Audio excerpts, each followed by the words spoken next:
శ్రీమద్ భగవద్గీత 2వ అధ్యాయము 28, 29, 30వ శ్లోకములు. అవ్యక్తాదీని భూతాని వ్యక్తమద్యాని భారత అవ్యక్త నిధనాన్యేవ తత్ర కా పరిదేవనా. ఓ భారతవీరా, ఈ ప్రాణికోట్లు పుట్టుటకు ముందు అగపడలేదు, మధ్యలో కనబడినవి, మరణానంతరము మరియు అగుపడవు. దీనికే చింత ఎలా?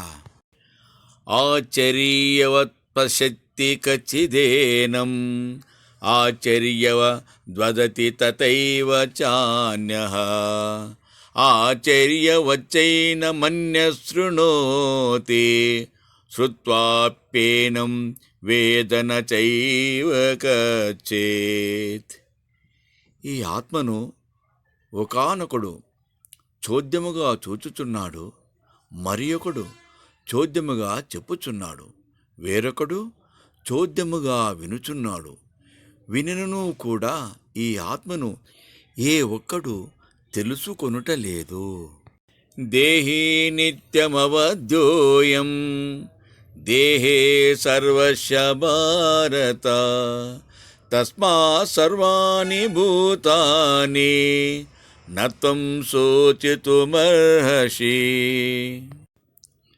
భరతవంశీయ, అన్ని దేహములందుండెడి ఈ ఆత్మ వధించుటకు అలవిగానిదయ్యున్నది.